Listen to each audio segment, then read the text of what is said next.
Será que as ações do Banco do Brasil podem deixar muita gente rica? Que história é essa? É verdade? Bom, existem 1,5 milhão de acionistas no Banco do Brasil. E aí, se você cruzar isso com a quantidade de investidores na Bolsa, está falando que a cada 10 investidores em ações, 3 tem ações do Banco do Brasil. Isso quer dizer que se o Banco do Brasil reajustar a rota, não afundar mais nessa crise, ver suas ações crescerem, a gente está falando que boa parte dos investidores do mercado vai ganhar muito dinheiro. E aqui nesse vídeo a gente quer fazer algumas simulações contigo. Mas para isso, a gente vai explicar por que o Banco do Brasil está tão em hype, está sendo tão procurada por investidores, o que pode acontecer com as suas ações, a gente vai fazer vários cenários aqui, te mostrar se uma ação só pode te deixar rico, se faz sentido pensar nisso e bater um papo legal. Quem vai conduzir é o meu sócio, Filipão. Você conhece bem, né? Deixa um comentário dizendo o que você acha desse tema, deixa o dedo no like e bora pro conteúdo.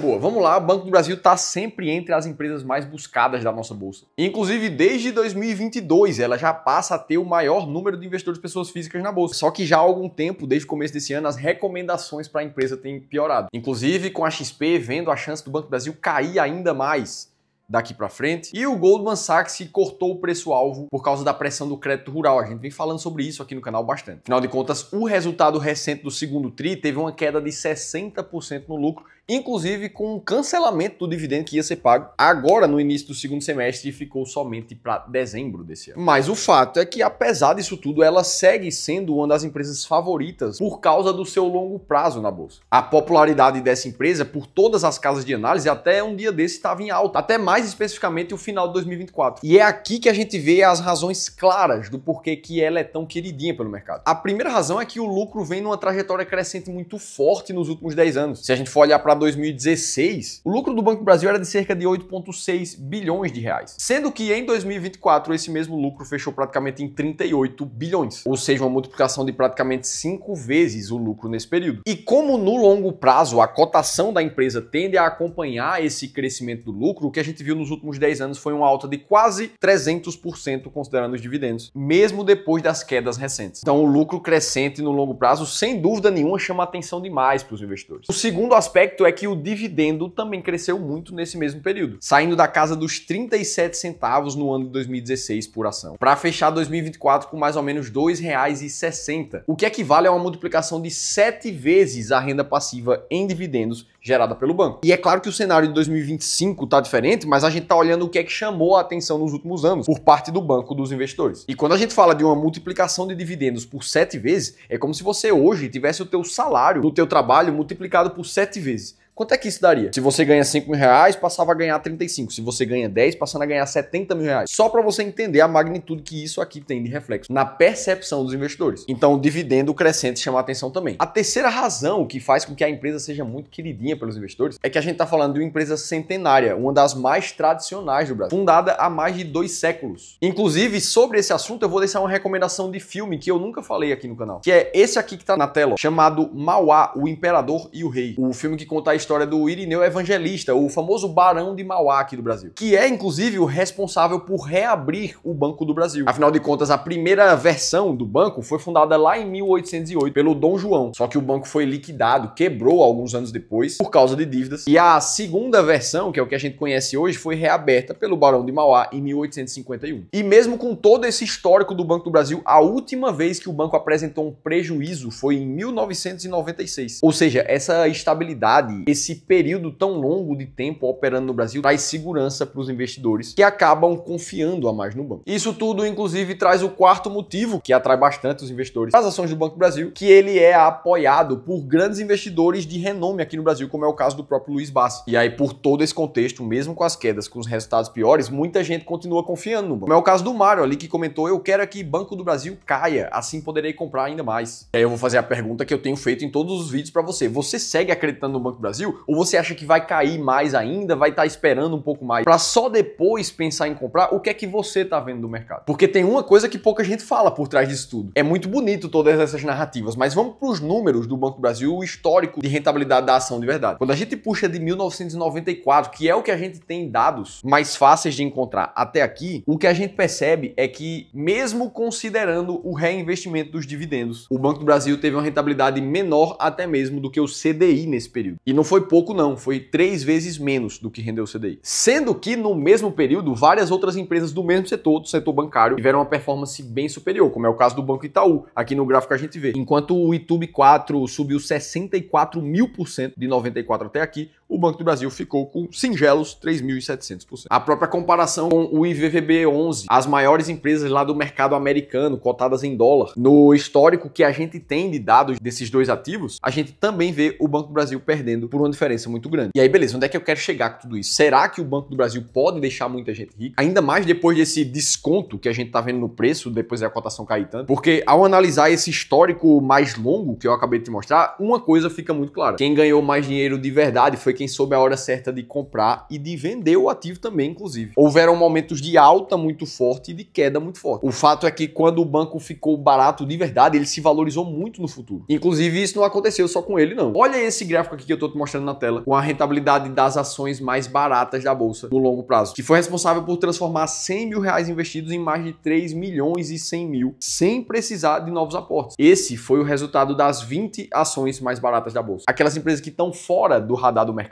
e por isso estão sendo negociadas a um valor abaixo do que deveriam. Inclusive, é a mesma estratégia que os nossos clientes aqui do Clube do Valor usam para investir em ações muitas vezes. E o mais legal de tudo, essa estratégia agora, ela também seleciona os bancos mais baratos da bolsa. É isso que o meu sócio, Ramiro Gomes Ferreira, vai te mostrar no dia 2 de setembro, no evento online e totalmente gratuito chamado As Ações Mais Baratas da Bolsa 2.0. Lá a gente vai te revelar como é que essa estratégia vem evoluindo nos últimos tempos e as 20 empresas mais baratas da bolsa. Para você se inscrever é totalmente gratuito, basta você clicar no primeiro link aqui da descrição do vídeo. Beleza, a gente falou tudo isso, agora vamos entender se o Banco do Brasil tem capacidade de deixar muita gente rica daqui para o futuro. Vamos analisar juntos aqui o que aconteceu no passado depois de algumas grandes crises com as ações do banco. Se a gente pegar, por exemplo, o período de 2010 até 2016, o que a gente vai ver é um período de lateralização, onde o banco foi para cima, foi para baixo, mas terminou esses quase 7 anos com a rentabilidade praticamente zerada, mesmo considerando os dividendos. Naquele contexto, a gente vivia um período de crise muito forte que culminou ali em 2016 no Brasil. Em compensação, dali para frente, quando o banco pegou o próximo ciclo de alta, ele subiu mais de 240%. Se a gente pegar esse período e comparar com o Ibovespa e com o CDI, a gente vai ver que o Banco do Brasil realmente subiu mais do que os outros. Puxando até o início de 2020, no período pré-pandemia, ele subiu praticamente 350%. Ou seja, isso quer dizer que para cada R$1.000 investidos, você conseguiu multiplicar o seu dinheiro por 4,5 vezes.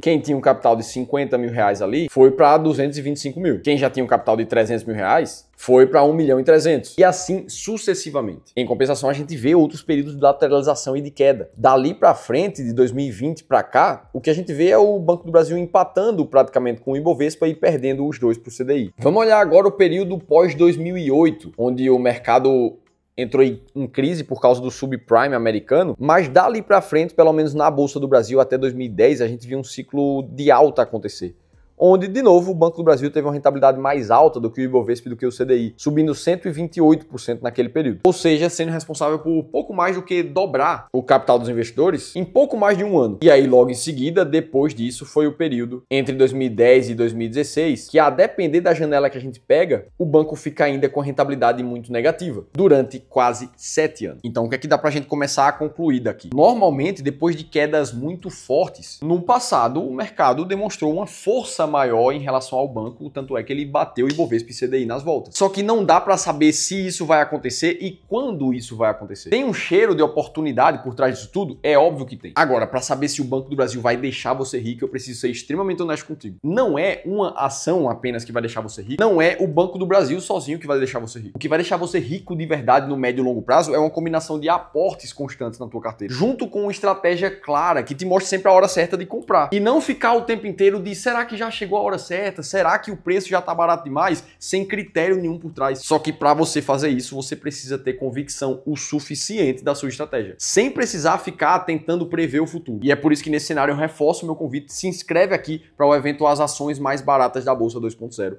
A gente vai te mostrar uma ótima forma de escolher ações com esse método. Dito tudo isso, espero que nesse vídeo você tenha lembrado do foco principal de como é que você fica rico investindo e não vai ser somente com ação, muito menos somente com o Banco do Brasil. Para você continuar assistindo os vídeos aqui do canal, eu vou deixar um outro conteúdo bem similar a esse e eu vou estar te esperando no próximo vídeo.